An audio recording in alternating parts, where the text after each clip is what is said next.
Assalamualaikum warahmatullahi wabarakatuh. Selamat siang dan salam sejahtera bagi kita semua. Yang saya hormati Bapak Ibu dosen serta para hadirin yang berbahagia. Perkenalkan, nama saya Nabila Tari dengan NIM 25002029. Pada kesempatan yang berbahagia ini, saya akan menyampaikan informasi yang terkait tentang program makanan bergizi gratis, kebijakan pendukung pendidikan, dan pembangunan sumber daya manusia. Puji syukur, marilah kita panjatkan kehadirat Tuhan Yang Maha Esa, karena atas rahmat dan karunia-Nya sehingga kita dapat berkumpul dan sehat pada hari ini. Hadirin yang saya hormati, pemerintah terus berupaya meningkatkan kualitas sumber daya manusia di Indonesia melalui berbagai kebijakan strategis di bidang pendidikan, kesehatan, dan kesejahteraan sosial. Salah satu program yang menjadi perhatian adalah program makanan bergizi, yaitu kebijakan yang dirancang untuk mendukung pemenuhan gizi peserta didik sebagai bagian dari upaya meningkatkan kualitas pendidikan dan kesehatan generasi muda. Program makanan bergizi gratis ini pada dasarnya merupakan untuk intervensi pemerintahan dalam memastikan bahwa anak-anak usia sekolah mendapatkan asupan gizi yang cukup dan seimbang. Hal ini penting karena adanya gizi yang baik memiliki hubungan langsung dengan kemampuan belajar, konsentrasi, serta perkembangan fisik dan mental seorang anak. Tujuan utama dari program MBG ini adalah untuk mendukung terciptanya generasi yang sehat, cerdas, dan produktif. Dengan terpenuhinya kebutuhan gizi harian peserta didik, diharapkan proses belajar mengajar dapat berjalan lebih optimal. Anak-anak tidak hanya hadir di sekolah saja, tetapi juga mendapatkan mengikuti pembelajaran dengan kondisi fisik dan mental yang lebih baik. Selain itu, program ini juga bertujuan untuk mengurangi angka malnutrisi dan stunting yang masih menjadi tantangan di beberapa daerah. Melalui penyediaan makanan bergizi di lingkungan sekolah, pemerintah berupaya memastikan bahwa setiap anak memiliki kesempatan yang sama untuk tumbuh dan berkembang secara maksimal. Dalam pelaksanaannya, program MBG ini melibatkan berbagai pihak, mulai dari pemerintahan pusat, pemerintahan daerah, dan satuan pendidikan hingga tenaga pendukung di lapangan. Sinergi antar pihak sangat diperlukan agar program ini dapat berjalan dengan baik, tepat sasaran, dan berkelanjutan.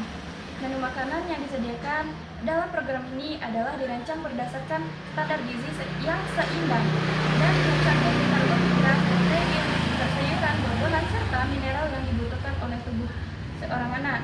Dengan demikian, program ini tidak hanya sekedar memberikan makanan, tapi juga memberikan edukasi tentang pentingnya pola makanan sehat. Sebagai kebijakan publik, program makanan bergizi gratis ini juga memiliki dampak yang luas terhadap pembangunan sumber daya manusia. Jangka panjang, investasi pada gizi anak hari ini merupakan investasi bagi masa depan bangsa. Anak-anak yang sehat dan bergizi baik akan tumbuh menjadi generasi yang lebih produktif, kompetitif, dan mampu bersaing di tingkat global. Namun demikian, keberhasilan program ini sangat bergantung pada pengelolaan yang transparan, akuntabel, serta pengawasan yang ketat. Setiap pelaksanaan program harus dipastikan berjalan sesuai dengan standar yang telah ditetapkan, agar manfaatnya benar-benar dirasakan oleh masyarakat setempat. Selain bermanfaat kesehatan dan pendidikan, program MBG juga memiliki dampak sosial dan ekonomi. Program ini dapat membuka peluang kerja di sektor penyediaan makanan, distribusi bahan pangan lokal, serta mendorong perputaran ekonomi masyarakat di sekitar lingkungan sekolah ini. Dengan demikian, program makan bergizi gratis tidak hanya berfokus pada siswa sebagai penerima manfaat, tetapi juga memberikan dampak positif bagi masyarakat secara luas. Pada akhirnya, dapat kita simpulkan bahwasanya program makanan bergizi gratis ini merupakan salah satu kebijakan strategis yang mendukung peningkatan kualitas pendidikan dan pembangunan sumber daya manusia di Indonesia. Melalui pemenuhan gizi yang baik, diharapkan lahir generasi yang sehat, cerdas, dan siap menghadapi tantangan di masa depan.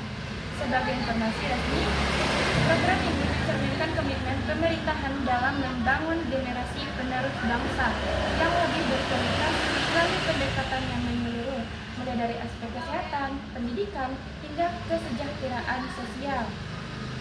Keberlanjutan program akan bergizi gratis dan membutuhkan partisipasi aktif dari orang tua dan masyarakat. Dukungan keluarga dalam membiasakan pola hidup sehat dan makan sehat di rumah akan memperkuat dampak program di sekolah. Dengan begitu, kebiasaan gizi seimbang tidak hanya terbentuk saat jam sekolah, tapi menjadi budaya hidup sehari-hari yang menunjang tumbuh berkembangnya anak-anak. Pemerintah melalui kementerian dan lembaga terkait juga terus melakukan evaluasi berkala terhadap pelakuan MBG, data penerimaan bermanfaat, kualitas menu, serta efektivitas program menjadi bahan pertimbangan untuk perbaikan ke depan. Langkah ini penting agar anggaran yang dialokasikan dapat memberikan hasil maksimal dan tepat sasaran kepada seluruh peserta didik yang membutuhkan. Melalui program makanan bergizi gratis ini, kita diajak untuk melihat pendidikan tidak hanya dari sisi kurikulum dan metode belajar, tetapi juga dari pemenuhan kebutuhan dasar anak. Ketika anak cukup gizi, mereka lebih siap belajar, lebih fokus, dan lebih optimis menatap masa depan. Inilah hanya untuk meta secara hadir, kita tidak ada yang tertinggal karena masalah gizi dan kesehatan. Sebagai mahasiswa dan generasi penerus bangsa, kita juga memiliki peran untuk mendukung keberhasilan program MBG. Peran tersebut dapat diwujudkan melalui edukasi sederhana kepada lingkungan sekitar tentang pentingnya gizi yang seimbang, ikut serta dalam kegiatan sosial yang berkaitan dengan kesehatan anak, serta menjadi agen perubahan yang menyuarakan penting pemenuhan gizi sebagai fondasi pendidikan yang berkualitas. Dengan keterlibatan semua elemen bangsa, cita-cita Indonesia Emas 2045 dapat kita wujudkan bersama. Demikianlah yang dapat saya sampaikan pada kesempatan hari ini. Semoga informasi ini dapat memberikan pemahaman dan pemanfaatan yang lebih baik bagi kita semua. Saya akhiri dengan wabillahi taufiq wal hidayah. Wassalamualaikum warahmatullahi wabarakatuh.